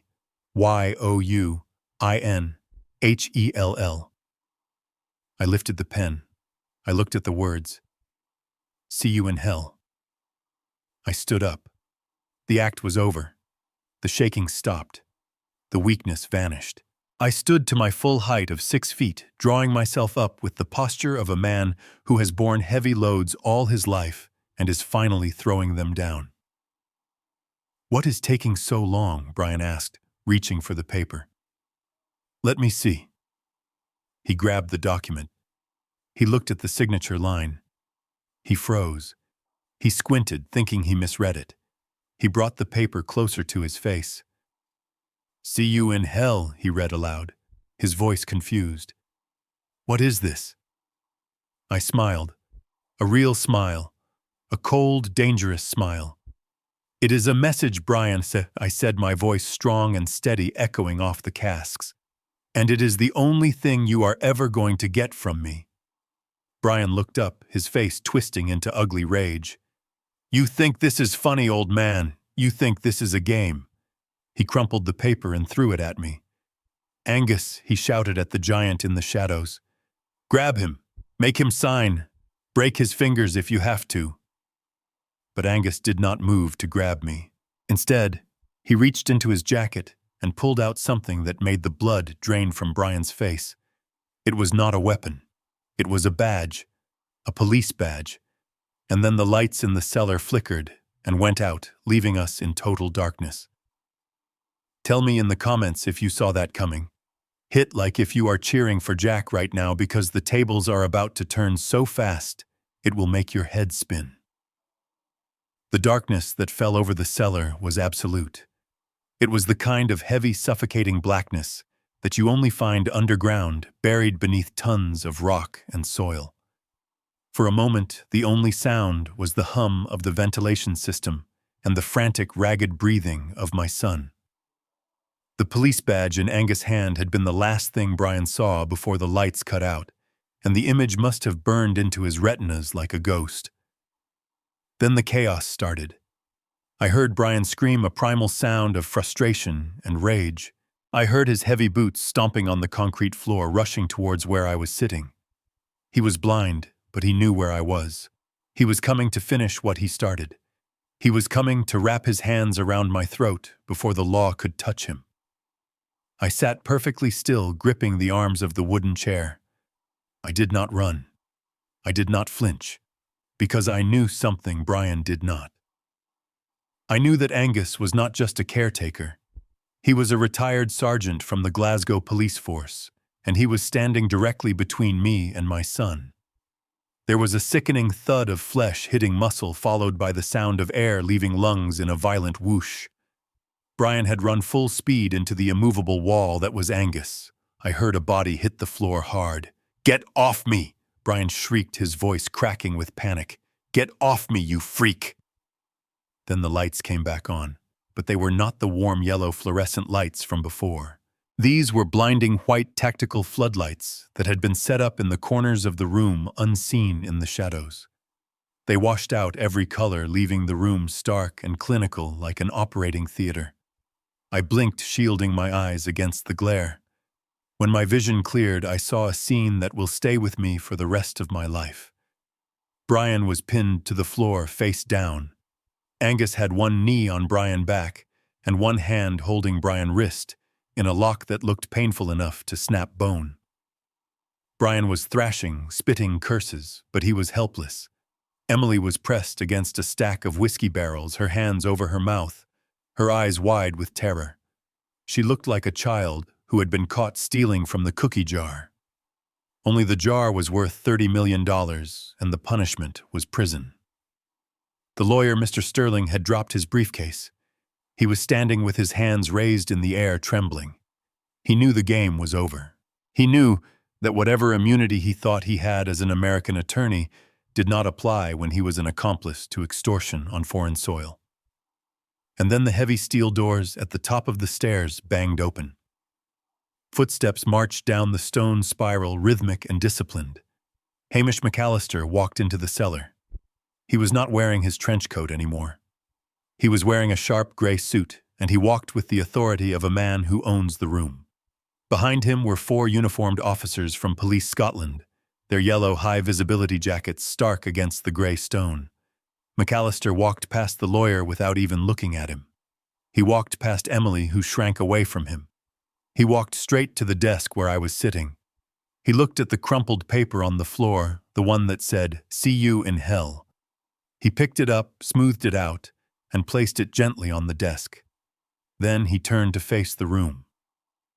"Gentleman," McAllister said, his voice calm and resonant, "and Ms. Reynolds, I believe this concludes the negotiation phase of the evening." Brian groaned from the floor, trying to lift his head. "You set us up," he spat, blood dripping from his lip where he had hit the floor. "This is entrapment. You cannot do this. I want my lawyer." McAllister smiled. It was a cold smile, a shark smile. "You have a lawyer, Mr. Reynolds. He is standing right there with his hands in the air. And judging by the sweat on his forehead, I do not think he is going to be much help to you right now." But Brian was not done. He was desperate. He started shouting, lying through his teeth. "They attacked me. My father is senile. He attacked me, and this man assaulted me. I am the victim here. We were just having a family discussion about finances." McAllister reached into his pocket and pulled out a small black remote control. He pointed it at a speaker system mounted on the wall above the barrels. "A family discussion," McAllister repeated. "Is that what you call it? Let us review the minutes of the meeting, shall we?" He pressed the button. The sound that filled the room was crystal clear. It was the high-fidelity audio from the Mont Blanc pen in my pocket, transmitted in real time to McAllister receiver upstairs. My own voice came out of the speakers, weak and trembling. "Why do you need this money so badly? Why today?" Then Brian's voice. Loud, arrogant, undeniable. "I owe private investors from Vegas. Bad people. $5 million. They are going to kill me, Dad. They are going to cut me into pieces." Brian stopped struggling on the floor. He went completely still. The recording continued. Emily's voice rang out sharp and cold. "If I do not replace the $600,000 I took, I am going to prison." And then the final nail in the coffin. Brian's voice again, filled with malice. "If you do not sign, I am going to leave you here. I will let you rot in the cold." McAllister pressed the button again, and the silence that followed was deafening. The echo of their own confession hung in the air, heavy and damning. There was no way to spin it. There was no context to argue. They had threatened to kill their father and confessed to multiple felonies on tape. McAllister looked down at Brian. Extortion. Conspiracy to defraud. Elder abuse. And uttering threats to kill. "In Scotland, we take these things very seriously, Mr. Reynolds." He nodded to the police officers. Two of the officers stepped forward. They were big men, grim-faced and professional. They hauled Brian up from the floor. He tried to pull away, but they slammed him against the nearest whiskey barrel. "Brian Reynolds," one officer said, his Scottish accent thick and authoritative. "I am arresting you for extortion and assault. You do not have to say anything, but it may harm your defense if you do not mention when questioned something which you later rely on in court." The sound of the handcuffs ratcheting shut was the sweetest sound I had ever heard. Click. Click. Click. It was the sound of my freedom. It was the sound of the cord finally being cut. Brian looked at me. His eyes were wild. "Dad, tell them. Tell them it was a joke. You cannot let them take me. They will put me in general population. I will not survive. Dad, please." I looked at him. I looked at the boy I had raised, the boy I had protected from every consequence his entire life. I had paid his parking tickets. I had paid his rent. I had paid his bail when he got into a bar fight in college. I had shielded him from the world, and in doing so, I had created a monster who thought he could eat me alive. I stood up slowly. My legs felt strong. I walked over to where he was standing, pinned against the barrel. I looked him in the eye. "I am not your victim anymore, Brian," I said quietly, "and I am not your savior. You are a grown man. You made your bet. Now you have to pay it. I turned away from him. Take him away, I said to the officers. Brian started screaming as they dragged him towards the stairs. He screamed curses. He screamed please. He screamed for his mother. But I did not look back. Then the officers turned to Emily. She was shaking her head, backing away until she hit the wall. No, she whimpered. No, I did not threaten him. That was Brian. I just wanted the loan. I am a mother. You cannot arrest me. I have kids waiting for me in Seattle. McAllister stepped in front of her. You admitted to embezzlement on tape, Mrs. Reynolds, and you stood by and watched while your brother threatened to murder your father. You even encouraged him. That makes you an accessory to the extortion and a co-conspirator. He gestured to the remaining officers. Emily screamed as they grabbed her wrists. It was a high, piercing sound that grated on my nerves. Dawn, not touch me. My jacket is Chanel. You are hurting me. Dad, help me. I watched them cuff her. I watched the cold steel lock around her wrists. I thought about the syringe she tried to stick in my arm. I thought about the nursing home brochure she had in her purse. You should have thought about your kids before you tried to drug your father, Emily, I said. They marched her past me. She looked at me with pure hatred. I will never forgive you for this, she hissed. You are dead to me. I looked at her sadly. I have been dead to you for a long time, Emily. I was just a walking checkbook. Now the checkbook is closed. The lawyer, Mr. Sterling, was the last one left. He was holding his hands out calmly, trying to salvage some dignity.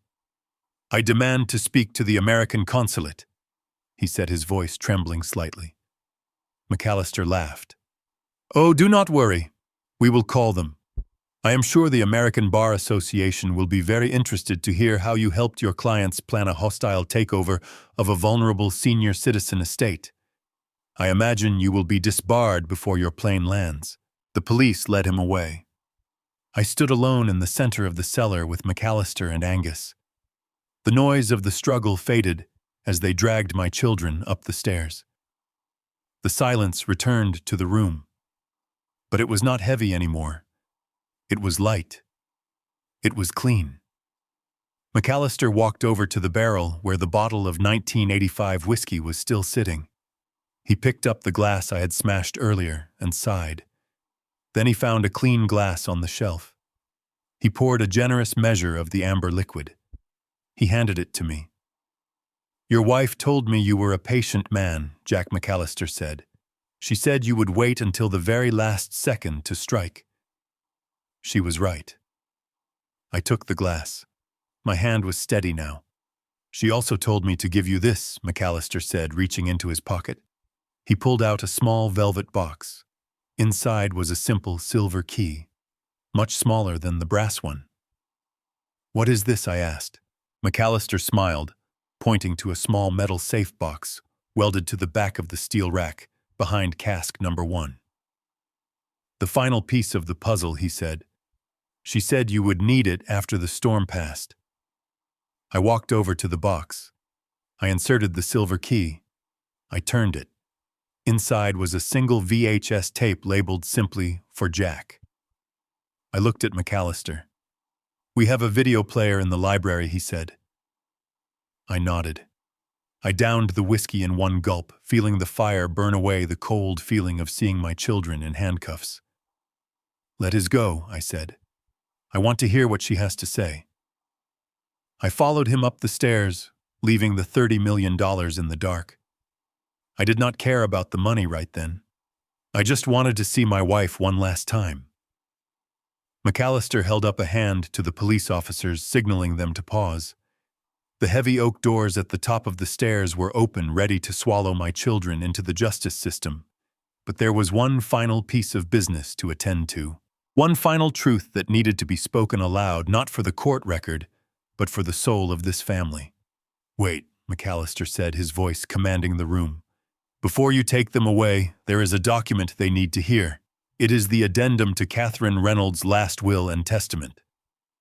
Brian stopped struggling against the handcuffs. He looked back at us, his face a mask of sweat and blood, but his eyes still held a flicker of hope. Maybe he thought there was a loophole. Maybe he thought his mother had left him a safety net, despite everything. Emily stopped crying, sniffing loudly, and looking at the lawyer with wide, desperate eyes. McAllister opened a leather folder he had been carrying. He put on his reading glasses. The silence in the cellar was heavy, broken only by the hum of the ventilation system keeping the $30 million fortune cool. Clause 42. McAllister read his tone formal and grave. Also known as the bet. He looked up at Brian and Emily over the rim of his glasses. "Your mother wrote this 20 years ago," he said. "She updated it every year on her birthday. She knew you better than you knew yourselves." He looked back at the paper and began to read. "If at the time of my death my husband Jack Reynolds has survived 40 years of marriage with me, he wins the wager. However, the distribution of the Altmore assets depends entirely on the conduct of our children." Brian leaned forward, straining against the officer grip. "What does it say?" Brian demanded. McAllister continued reading, ignoring the interruption. Scenario A. If Brian and Emily treat their father with love, respect, and dignity during his time of grief, the assets shall be divided equally into 3 shares. 1 for Jack, 1 for Brian, 1 for Emily. I heard Emily let out a sharp, strangled gasp. She slumped against the wall, her knees giving way. $10 million. She had thrown away $10 million because she could not wait a week. She could not pretend to be a decent human being for just a few days. McAllister raised his voice slightly, ensuring every word landed like a hammer blow. Scenario B. If Brian and Emily attempt to coerce, manipulate, threaten, or harm their father in any way to gain access to these assets, their inheritance is immediately and irrevocably revoked. Brian's face went white. "No," he whispered. "That is not legal. You cannot just cut us out." "I am not finished," McAllister said sharply. Scenario C. If Jack Reynolds is harmed physically, or if he is declared mentally incompetent under false pretenses initiated by his children, the entire stock of Altmore 1985 whiskey is to be uncorked and poured into the River Spey. Not a single drop shall be sold. The room went dead silent. Even the police officers looked shocked. It was the ultimate scorched earth policy. Catherine had been willing to destroy a fortune rather than let it fund her children's greed. Brian stared at the lawyer, his mouth hanging open. "She was crazy," he stammered. "She would not do that. She loved us." McAllister closed the folder with a snap. "She loved the children she raised," he said. "Not the predators you became. She protected Jack from you. And tonight you proved her right." Brian's face twisted. The shock turned back into rage. He lunged forward again, fighting the cuffs, the veins in his neck bulging. "You cannot do this to me," he screamed, his voice echoing off the stone vault. "Dad, look at me. I am your son. I am your only son. You cannot let them take me to prison. You cannot keep all this money. It is blood money." He was crying now, ugly, desperate tears mixed with snot and blood. "Dad, please. I made a mistake. I was desperate. Do not let them ruin my life. I am your boy. Remember fishing at the lake? Remember my graduation. I am your boy." I stood there feeling a pain in my chest that was sharper than any heart attack. I looked at the man screaming in front of me. I tried to see the little boy with the scraped knee. I tried to see the teenager who wanted to be an astronaut. But all I could see was the man who had threatened to leave me to rot in the cold. All I could see was the stranger who had looked at me as a paycheck. I walked slowly towards him until I was just out of reach. I looked him deep in the eyes, searching for any trace of the son I once knew. But there was nothing there. Just greed. Just fear. Just a hollow shell. "I do not have a son," I said, my voice low and trembling with the weight of the truth. Brian stopped screaming. He stared at me. "I had a son once," I continued, tears finally spilling over my cheeks. He was kind. He was funny. But he died a long time ago. I do not know who you are, but I know what you are. You are a man who tried to sell his own father into a mental institution. You are a man who threatened to kill me for a barrel of alcohol. I stepped back, turning my back on him. Get them out of here, I whispered. Brian started screaming again, a high-pitched wail of despair as the officers dragged him towards the stairs. You will rot in hell, old man. I hate you. I hope you die alone. Emily did not scream. She just wept softly, her head hanging low as she was led away. She did not look at me. The shame was finally real. I stood there listening to their footsteps fade up the spiral staircase. I listened to the heavy steel doors slam shut. I listened to the sound of the locking mechanism engaging, sealing the world out. And then silence. Absolute, crushing silence. I looked at McAllister. He was busy packing his papers, giving me a moment of privacy. Angus had melted back into the shadows. I was alone with $30 million. I was the winner of the bet. I was rich beyond my wildest dreams. And I had never felt more destitute in my life. My legs finally gave out. I sank onto the floor, right there on the cold concrete. I leaned my back against a cask of 1985 whiskey, and I buried my face in my hands. I did not cry because I was scared. I did not cry because I was relieved. I cried because I had failed. A father's job is to raise good men, to raise strong women, to put good people into the world. I had built skyscrapers that withstood earthquakes. I had built bridges that carried thousands of people. But the most important structure of my life, my family, had collapsed. I sobbed, my body shaking with the force of it. I cried for Brian. I cried for Emily. I cried for the little kids they used to be and the monsters they had become. And mostly, I cried for Catherine because she had seen this coming 40 years ago, and I had been too blind to see it until it was too late. I sat there for a long time, letting the grief wash over me. The money did not matter. The castle did not matter. At that moment, I would have traded every drop of that whiskey just to have a family that actually loved me. But we do not get to trade with fate. We only get to play the hand we are dealt. After a while, I felt a hand on my shoulder. It was McAllister. He did not say anything. He just handed me a handkerchief. I wiped my eyes and looked up at him. It is done, he said softly. Yes, I said, my voice hoarse. It is done. But it is not over, McAllister said. You have a tape to watch, and I think she has one more surprise for you. I nodded slowly, pushing myself up from the floor. My bones ached, my heart ached, but I was still standing. I am ready, I said. Tell me in the comments if you think I was too hard on them, or if I did what had to be done. Hit subscribe to see the final message my wife left me. It changes everything. The silence that followed the departure of the police was heavy, but it was the clean heaviness of a storm that has finally passed. The air in the cellar no longer smelled of fear and sweat. It smelled only of the damp stone and the sweet, slumbering spirit of the whiskey. McAllister did not rush me. He poured himself a small measure of the 1985 vintage and stood by the stairs, allowing me the dignity of composing myself. I wiped my face with the handkerchief he had given me. The tears were gone now, replaced by a cold numbness that I knew would eventually turn into a scar. I walked over to the desk where the crumpled paper with my message still lay. See you in hell. I picked it up and smoothed it out. It was not just a message to my son. It was a message to my old self. The Jack Reynolds who was a doormat was dead. The man standing in the cellar was someone new.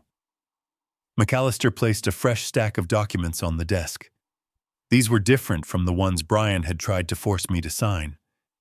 These were legal affidavits regarding the criminal proceedings. We have some decisions to make, Jack McAllister said, his voice gentle but businesslike. The police are processing them now. Brian will be facing extradition to the United States almost immediately. The federal authorities there have flagged his passport due to the outstanding debts and his connection to known organized crime figures in Las Vegas. I looked at McAllister. What happens when he goes back? I asked. McAllister took a sip of his drink. He goes into federal custody first. But given the nature of his creditors, I suspect his time in prison will be the safest place for him. If he makes bail or if he is released, the people he owes $5 million to will be waiting. They are not known for their patience. I thought about that. I thought about my son facing the sharks he had swam with voluntarily. A part of me, the father part, wanted to ask McAllister if we could pay the debt. $5 million was a drop in the bucket compared to the $30 million sitting in this room. I could save his life with a signature. I could clear his slate. But then I remembered the look in Brian's eyes when he told me he would leave me to rot. I remembered that he was willing to kill me to save himself. If I bailed him out now, I would not be saving him. I would just be teaching him that there are no consequences for evil. Let him go back, I said, my voice steady. Do not pay his bail. Do not pay his legal fees. If he needs a lawyer, he can use a public defender. He wanted to be a big shot in the underworld. Now he can live in it. McAllister nodded, making a note on his pad. And Emily? I sighed. Emily was less violent, but perhaps more insidious. She had used her position of trust to steal from innocent people. Contact the Real Estate Licensing Board in Washington State, I said. Send them the recording of her confession, and send a copy to the partners at her firm. She needs to be disbarred. She cannot be allowed to handle other people's money ever again. It sounds harsh, I know. But a structural engineer knows that if you find a rotten beam, you do not paint over it. You cut it out before it brings the whole house down. Emily had to hit rock bottom before she could ever hope to climb back up. I was not destroying her life. I was stopping her from destroying anyone else. Now, McAllister said, closing the folder on my children. We need to discuss the practicalities. You are currently the owner of a very expensive, very vulnerable asset. We need security, we need staff, and we need cash flow immediately to pay for it all. I looked around the room. I had $30 million in potential wealth, but I had less than $2,000 in my checking account. I was asset rich and cash poor. Sell the first 10 casks, I said. McAllister raised an eyebrow. Already? I nodded. I want them gone by morning. Contact that buyer in Hong Kong, the one Brian mentioned. Or use your own network. I do not care who buys them as long as the check clears. I need liquid cash to fortify this castle. I want a full security team.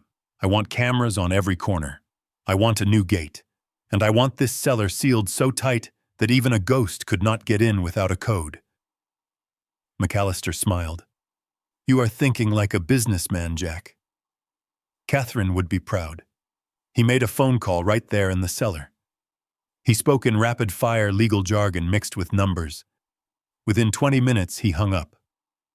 It is done, he said. A private collector in London has agreed to purchase 10 casks of the Altmore 1985 for $60,000 each. He is wiring the funds to an escrow account I have set up for you. $600,000 will be available to you within the hour. $600,000. In my old life, that was 10 years of salary. Here it was just 10 barrels. The reality of my new life began to sink in. I was free. I could go anywhere. I could do anything. But all I wanted to do was finish the job. I walked down the long aisle of barrels, counting them as I went. We marked the 10 that would be sold with chalk. As I reached the end of the row, I found myself standing in front of cask number 1. It was different from the others. The wood looked darker, older, and while the other barrels had the faint, sweet smell of evaporation, this one seemed sealed tighter. I ran my hand over the lid. There was something taped to the top of it, a small, rusted key. I picked it up. It was not a key for a door. It looked like a key for a padlock. I looked at the bung, the wooden stopper that seals the barrel. It had a small metal hasp over it, secured by a tiny padlock. None of the other barrels had this. McAllister walked up behind me. "That one is not for sale," he said softly. "I know," I said. I inserted the key into the padlock. It turned with a stiff click. I pulled the hasp off. Then I worked the wooden bung loose. I expected the smell of whiskey to hit me, but it did not. I shined my flashlight into the hole. The barrel was empty of liquid. Instead, resting on the bottom of the dry cask, was a plastic waterproof bag. I reached in my arm, scraping against the rough wood. I grabbed the bag and pulled it out. It was covered in dust, but sealed tight. I opened it.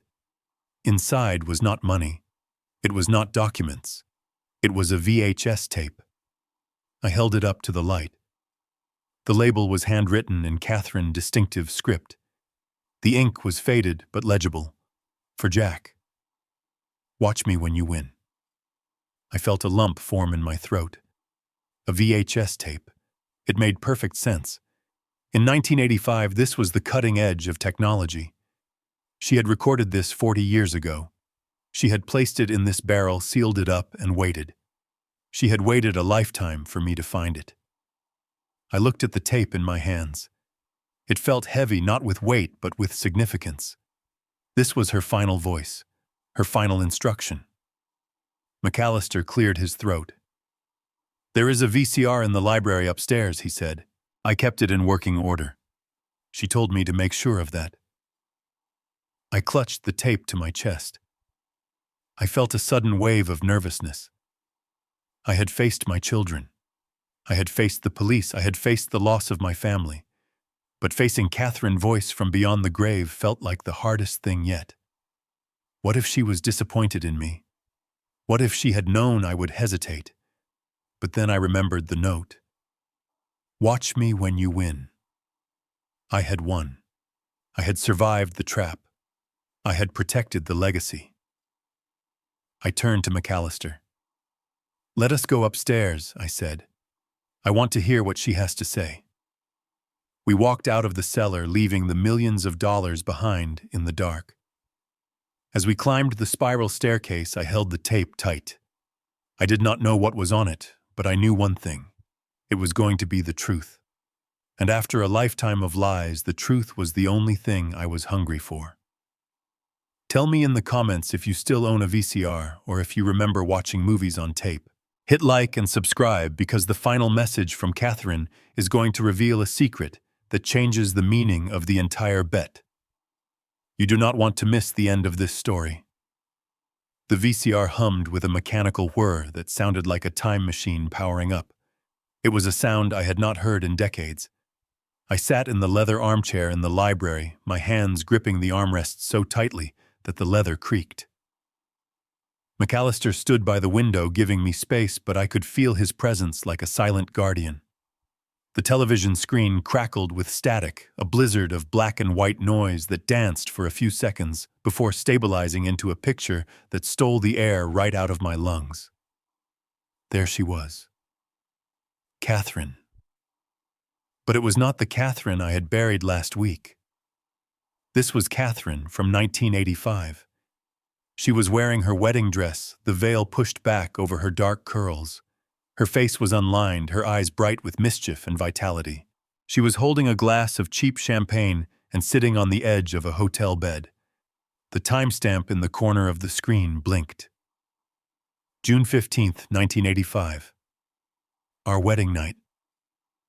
"Hello, Jack," the young Catherine said. She leaned into the camera, whispering as if sharing a conspiracy. "If you are watching this, it means two things. First, it means we made it. You put up with my craziness for 40 years. And second, it means I am dead. Because let us be honest, I was never going to let you see this while I was alive. You would have tried to talk me out of it." I smiled through my tears. She was right. I would have. The camera on the screen shook slightly as she adjusted it. "Listen to me, Jack," she continued, her voice turning serious. "Today we made vows, for richer, for poorer. But I have a feeling we are going to be okay on the richer part. I just made an investment, a crazy one. I bought a ghost distillery in Scotland. Everyone says I am mad. They say whiskey is dead. But I have a gut feeling, Jack. This is our safety net. Not for us, but for you." The screen flickered violently. The image tore and distorted the tracking lines rolling up the screen. When the picture stabilized again, the hotel room was gone. The wedding dress was gone. It was replaced by the familiar background of our living room in Seattle. The date stamp read November 2023, just 2 months before she passed. The contrast was physically painful. Catherine sat in her favorite chair, a blanket draped over her thin legs. Her hair was white and thin, her face gaunt from the illness she had fought so bravely. But her eyes, those eyes were exactly the same. Fierce, intelligent, uncompromising. Jack the older. Catherine said, her voice raspier but commanding, "If you are watching this, then the worst has happened. The vultures have circled, and I know exactly who they are. Brian and Emily." She paused, taking a breath that rattled in her chest. "I need you to listen to me very carefully, my love, because I am going to say things that will hurt. But I am saying them to save you. I know you, Jack. You are the kindest man I have ever met. You are gentle. You are forgiving. You are a builder who wants to fix everything and everyone." She leaned forward towards the camera lens. "But you have a fatal flaw, Jack. You are an enabler. You cannot say no to the people you love. You let Brian get away with murder his whole life. You bailed him out every time he fell. You let Emily treat you like a bank account because you thought buying her things would make her happy." I flinched. It was the truth. A hard, jagged truth that I had spent a lifetime avoiding. "I knew this day would come," she continued. "I knew that when I was gone, there would be no one left to play the bad cop. No one left to protect you from their greed. You see, Jack, our children are like me. They have my ambition. They have my drive for more. But they inherited the worst parts of me. They are ambitious, but they are lazy. They want the prize without the work. And without me there to check them, they will try to eat you alive." On the screen, she wiped a tear from her cheek. "That is why I made the bet. That is why I hid the money. I did not hide it from you. I hid it for you. I knew that if I gave you access to $30 million while I was alive, you would have given it to them. You would have paid Brian debts. You would have bought Emily another house. And they would have learned nothing. They would have drained us dry and left us with nothing but heartbreak." She looked straight into the lens, piercing through time and space. "So I had to be the villain. I had to be the eccentric wife with her secrets. I had to set this trap. Because I knew that the only way for you to survive without me was for you to see them for who they really are. You needed to be pushed into a corner, Jack. You needed to get angry. You needed to find your backbone." I watched her face the face of the woman who had played a 40-year-long game of chess against her own children to save her husband. "You have won the bet, Jack," she said softly. "But the prize is not the whiskey. The prize is not the money. The prize is your freedom. You are free from the obligation to save people who do not want to be saved. You are free to live the life we talked about. Travel. Build something new. Be the man I fell in love with. The strong man. Not the doormat." The video began to fade. The older Catherine smiled a weak but triumphant smile. "I love you, Jack Reynolds. I loved you enough to lie to you. I loved you enough to make you wait. Now go out there and live. Do not look back. And for heaven's sake, drink the good stuff." The screen went black. Then the static returned, filling the room with its white noise hiss. I sat there for a long time, staring at the gray fuzz.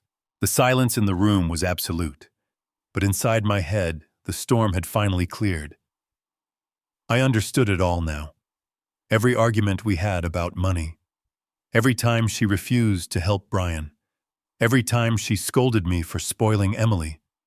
It was not stinginess. It was strategy. She had been building a fortress around me brick by brick for 4 decades, waiting for the day I would need it most. She had sacrificed her image in my eyes. She had let me think she was difficult. She had let me think she was secretive, all to ensure that when I was finally alone, I would be standing on solid ground. I reached out and pressed the eject button. The tape popped out with a mechanical clunk. I held it for a moment, feeling the warmth of the plastic. "Thank you, Catherine," I whispered. I stood up. My knees did not creak. My back was straight. The heaviness that had pressed down on my shoulders since the funeral, since the moment Brian asked to sell the house, was gone. I walked over to the window and pulled back the heavy velvet curtains. Outside, the storm had passed. The Scottish Highlands were bathed in a pale, cold sunlight that illuminated the rugged beauty of the landscape. It was harsh, yes, but it was solid. It was enduring. I looked at my reflection in the glass. I did not see a 71-year-old widower who had lost his family. I saw a man who had survived a siege. I saw a man who was worth $30 million. But more than that, I saw a man who was finally free. McAllister was watching me. He had poured 2 fresh glasses of the 1985 Altmore. He held one out to me. "To Catherine," he said. I took the glass. I looked at the golden liquid, the legacy she had left me. "To Catherine," I said, my voice strong and clear. "And to the future." I drank. It tasted like fire and honey. It tasted like life. I turned away from the window. "McAllister," I said, setting the glass down. "Call the contractors. Call the security firm. And call a real estate agent. I want to buy the land surrounding this manor. All of it. If we are going to build a new life, we are going to build it big." I was Jack Reynolds, and I was just getting started. If you enjoyed this story of justice and long-awaited freedom, please hit that like button and subscribe to the channel. And tell me in the comments, what is the greatest sacrifice someone has ever made for you? I will see you in the next story. Stay strong. It has been 6 months since I first walked through the rotting doors of Altmore Manor. Back then, I was a fugitive shivering in a coat that was too thin for the Scottish winter, running from the only family I had left. Today, the doors are open wide, but they are no longer rotting. We replaced the oak beams. We restored the stone facade. And most importantly, we brought life back to this place. The air that was once heavy with mildew is now filled with the sound of laughter, the clinking of crystal glasses, and the rich aroma of the world's finest whiskey. I am standing on the terrace overlooking the Highlands. The heather is blooming, painting the hills in vibrant shades of purple and gold. Behind me, inside the Great Hall, a group of whiskey connoisseurs from Japan are bidding on cask number 42. McAllister is managing the auction. He has become more than a lawyer to me. He is my business partner. Angus is there too, wearing a suit that actually fits him, heading up the security team. He still does not speak, but he does not have to. His presence alone demands respect. We turned the manor into an exclusive tasting venue. It is by invitation only. People fly in from all over the world, not just to drink the liquid gold Catherine left behind, but to hear the story. The story of the woman who bet on her husband. My phone buzzes in my pocket. I pull it out. The screen lights up with a number I have memorized, but will never answer. The caller ID reads Federal Correctional Institution. It is Brian. It is Tuesday, which means it is his allocated time for phone calls. He calls every week. McAllister tells me that Brian is trying to get me to pay for an appeal. He claims he has changed. He claims he has found religion. He claims he is sorry. I look at the phone. My thumb hovers over the decline button. 6 months ago, my hand would have shaken. I would have felt guilty. I would have wondered if I was being a bad father. But today, my hand is steady as a rock. I am not punishing him. I am simply refusing to participate in his destruction any longer. I am refusing to be the safety net that catches him when he jumps off a cliff. I press the side button, silencing the call. I slide the phone back into my pocket. I do not feel anger. I do not feel sadness. I feel peace. It is a strange sensation for a man who spent 40 years walking on eggshells. I turn back to the table on the terrace. Sitting there is a single glass of the Altmore 1985. It catches the sunlight, glowing like a captured star. I pick it up. The liquid coats the glass thick and oily, just the way a 40-year-old spirit should.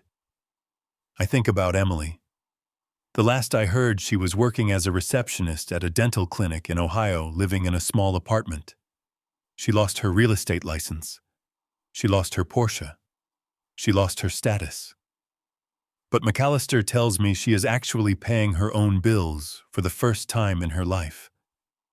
Maybe in 10 years she will understand. Maybe she never will. That is not my burden to carry anymore. I swirl the whiskey in the glass.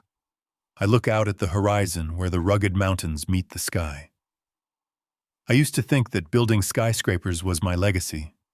I wanted to build things that touched the clouds. But I realize now that the most important thing you can build is your own self-respect. Catherine gave me the bricks, but I had to mix the mortar myself. I take a sip. The flavor explodes on my tongue. Honey, smoke, dried apricots, and a finish that lasts forever. It is the taste of patience. It is the taste of a victory that was hard won. I realize now that family is a word we use too loosely. We think it means biology. We think it means DNA shared across generations. But I have learned the truth. Family is not the blood that runs through your veins. Family are the people who stand by you when the walls are crumbling. Family are the people who hand you a flashlight when you are in the dark. Angus is my family. McAllister is my family. And Catherine, even though she is gone, is the head of this household. Sometimes you have to prune the tree to save it. You have to cut off the dead branches so the trunk can survive. It is a painful gardening, but it is necessary. I had to protect myself from my own blood to survive. And standing here breathing this clean air, I know I made the right choice. I raise my glass to the empty chair across from me. It is Catherine's chair. It always will be. You were right, my love, I whisper to the wind. The view from here is spectacular. I finish the drink and set the glass down. The auction inside is ending. I hear applause. Another cask sold. Another $1 million for the foundation. I started to help victims of financial abuse. I straighten my jacket. I have guests to greet. I have a business to run. And I have a life to live. A life that finally belongs to me. My name is Jack Reynolds. I am 71 years old, and for the first time in my life, I am exactly where I am supposed to be. The lesson. This story is a harsh reminder that unconditional love does not mean unconditional tolerance. Many of us are taught that we must support our family no matter what, even when they abuse us, exploit us, or threaten our safety. But Jack's story teaches us that setting boundaries is an act of self-respect. Enabling a toxic person is not love. It is a form of participation in their bad behavior. True wealth is not the money in the bank. It is the freedom to wake up in the morning without fear. Never set yourself on fire to keep someone else warm. If this story resonated with you, please hit that like button and share it with someone who needs to hear it. Maybe you know a Jack who is still trapped. Help them find their key. And do not forget to subscribe to the channel for more stories about justice, resilience, and the human spirit. Leave a comment below and tell me what is the hardest boundary you have ever had to set with a family member. I read every single one. Until next time, stay safe and stay strong.